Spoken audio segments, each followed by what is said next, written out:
एक समय जहां समस्त मानव जाति आक्रामकता और अवसाद के जंजाल में फंसी हुई थी, एक बच्चे का जन्म हुआ।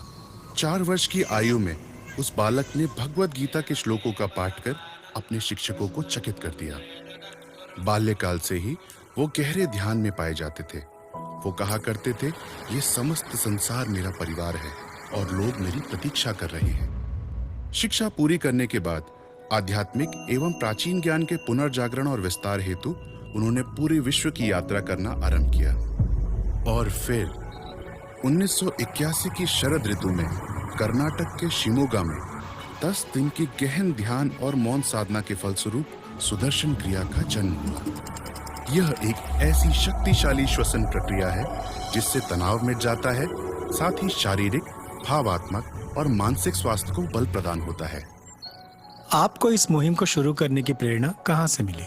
बचपन से मेरे मन अंदर एक ऐसा भाव उठता रहा कि सारी दुनिया मेरी अपनी है और मैं यहाँ कुछ करने के लिए आया, कुछ देने के लिए आया हूँ। इस ज्ञान को पूरी दुनिया तक पहुंचाने के लिए गुरुदेव ने विश्व भर की यात्रा आरंभ की और फिर आर्ट ऑफ लिविंग की स्थापना हुई। गुरुदेव की प्रेरणा से संस्था आज विश्व भर के 180 देशों में है, जहां 35,000 से अधिक शिक्षक सुदर्शन क्रिया के माध्यम से करोड़ों लोगों के जीवन को बेहतर बना रहे हैं। गुरुदेव ने 57 से अधिक अनूठे कार्यक्रमों की रचना की है, जो समाज के हर वर्ग के लिए उपलब्ध है। आई फील कि मेरी बॉडी 3 या 4 साल यंग हो गई। मैं तो खुद कर रहा हूँ, मेरे को काफी फील हो रहा है, बट जो लोग नॉर्मल लोग हैं उन लोगों को भी करना चाहिए। उन लोगों की लाइफ में बहुत ज्यादा टेंशन होती है और अपने लिए 20 मिनट या आधा घंटा निकालें तो आप काफी खुश रह सकते हैं।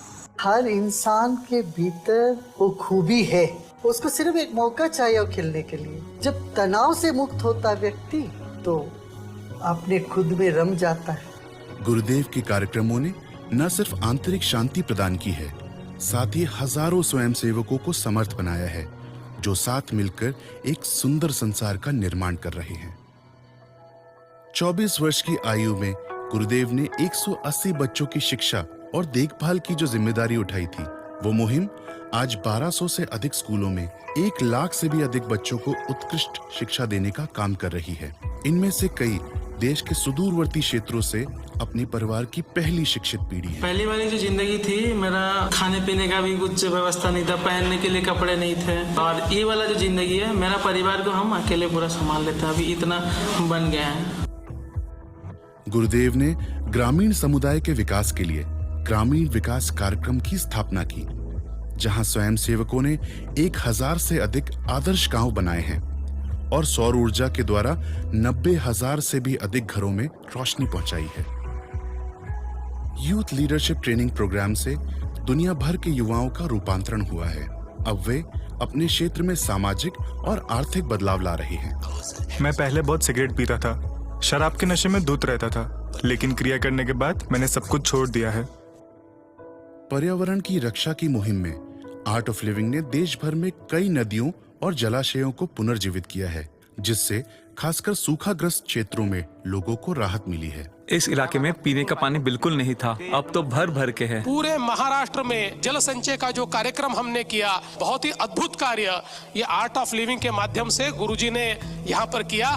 पृथ्वी पर हरियाली बढ़ाने में वृक्षारोपण और सफाई अभियान का बहुत बड़ा योगदान है।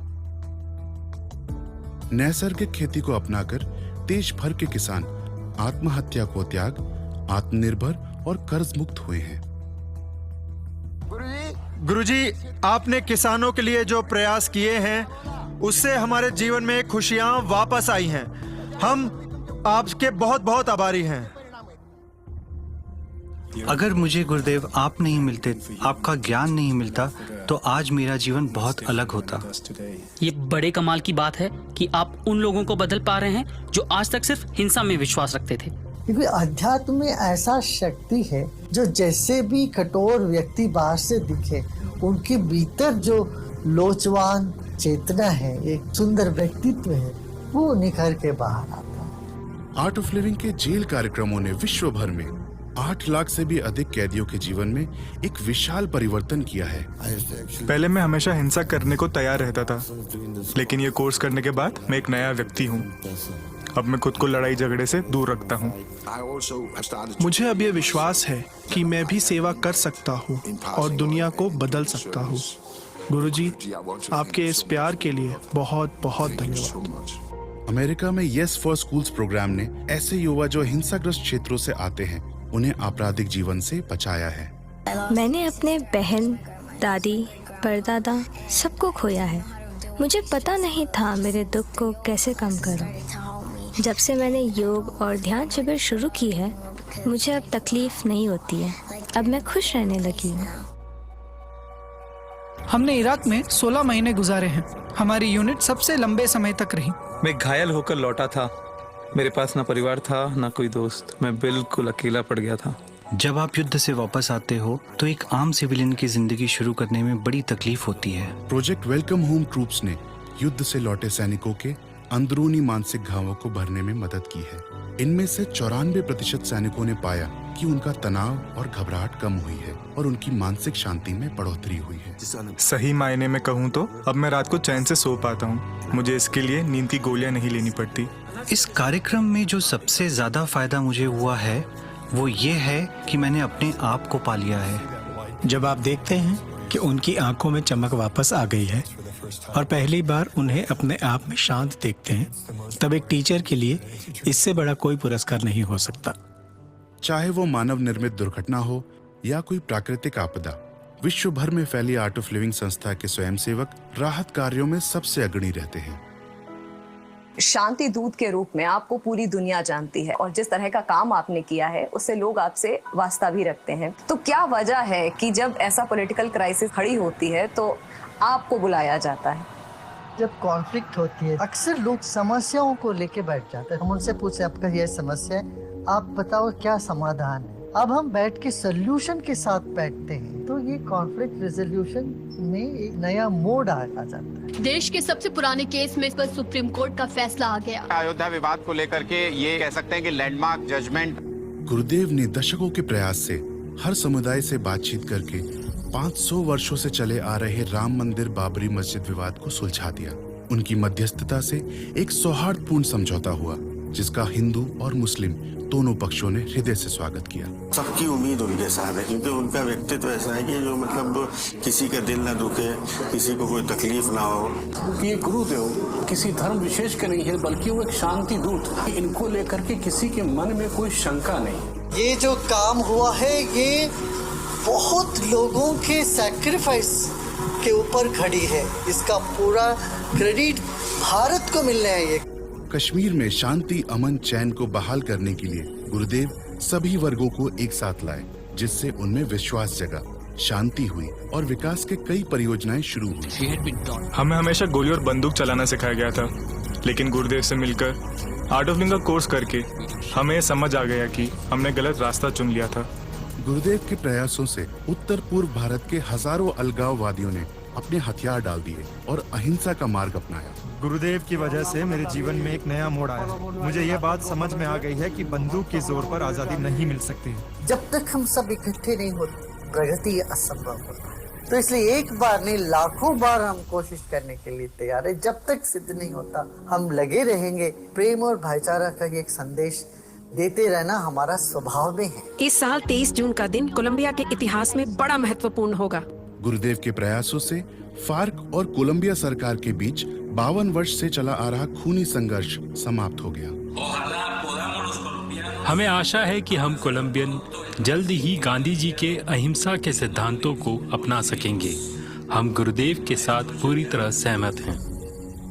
2003 से गुरुदेव ने कई शांति सम्मेलन और राहत शिविर इराक, जॉर्डन और लेबनान में आयोजित किए। जब से मैंने प्राणायाम करना शुरू किया है मैं बहुत खुश महसूस करती हूँ। ऐसे लगता है जैसे मैं हवा में उड़ रही हूँ। आर्ट ऑफ लिविंग ने सीरिया में 1000 से भी अधिक यजीदी महिलाओं का पुनर्वास किया, जिन्हें आईसिस ने बर्बरता से कैद कर रखा था। आईसिस इन लड़कियों के साथ शारीरिक हिंसा करता था। मेरे साथ भी आईसिस के 2 लोगों ने शारीरिक हिंसा की। ये सब भूलना बहुत मुश्किल था। इस कोर्स से हमें बहुत फायदा मिला है। हम इस सदमे से बाहर आ पाए हैं। उनके मानवतावादी प्रयासों और शांति की पहल के कार्यों के सम्मान में पूरी दुनिया से गुरुदेव को कई प्रतिष्ठित सम्मान दिए गए हैं। कोलंबिया, मंगोलिया, पैराग्वे और सूरीनाम के सर्वश्रेष्ठ गैर सैनिक सम्मान के साथ साथ उन्हें भारत के अति महत्वपूर्ण पद्म विभूषण से भी सम्मानित किया गया है और उन्हें विश्व भर से अब तक 25 ऑनरेरी डॉक्टरेट की उपाधियां प्रदान की गई हैं। आर्ट ऑफ लिविंग से विश्व भर के अलग अलग संस्कृतियों और वर्गों के लोग एक साथ जुड़े हुए हैं, जिसे आज की दुनिया में कर पाना एक बड़ा ही कठिन कार्य है। वसुधैव कुटुंबकम की भावना से गुरुदेव ने बेंगलुरु में पहला विश्व सांस्कृतिक महोत्सव का आयोजन किया, जहां 150 से अधिक देशों ने भाग लिया। बर्लिन में जहां दूसरा विश्व युद्ध शुरू हुआ था, वहीं इस महोत्सव में दुनिया भर से हजारों लोगों ने एक साथ आकर अनेकता में एकता के भाव का उत्सव मनाया। 2016 में नई दिल्ली में 155 देशों से 37.5 लाख लोगों ने भाग लिया, जहां 36,602 कलाकारों ने 7 एकड़ से भी बड़े स्टेज पर, जो कि एक साथ 6 फुटबॉल स्टेडियमों के आकार से भी बड़ा था, वहां कई विस्मित करने वाली प्रस्तुतियां दी। 2023 में इस महोत्सव के चौथे संस्करण में 180 देशों से 11 लाख से भी अधिक लोगों ने वॉशिंगटन डीसी के नेशनल मॉल पर एक साथ विश्व सांस्कृतिक महोत्सव में भाग लिया। आर्ट ऑफ लिविंग के कई ऐतिहासिक कार्यक्रमों को गिनीज विश्व कीर्तिमान भी प्राप्त हुए हैं। गुरुदेव का संकल्प है संसार के हर व्यक्ति के चेहरे पर मुस्कान हो और एक तनाव मुक्त, हिंसा मुक्त समाज का निर्माण हो। आज एक बेहतरीन मौका है जिसे हमारे प्यारे गुरु मोहब्बत के मसीहा ने हमें नवाजा। अगर आपके पास एक वैज्ञानिक सोच और गुरुदेव श्री श्री रविशंकर जी की आध्यात्मिक शक्ति हो तो एक सुंदर विश्व का निर्माण कर सकते हैं। संसार में यदि कोई ऐसा देश है जिसे आपका सबसे अधिक आभार प्रकट करना चाहिए तो वो मेरा देश है। जीवन जीने की कला एक सिद्धांत है, दिलों को दिमागों को जोड़ने की एक अनूठी कला है। इस आध्यात्म की लहर को हम औरों तक फैलाते जाएंगे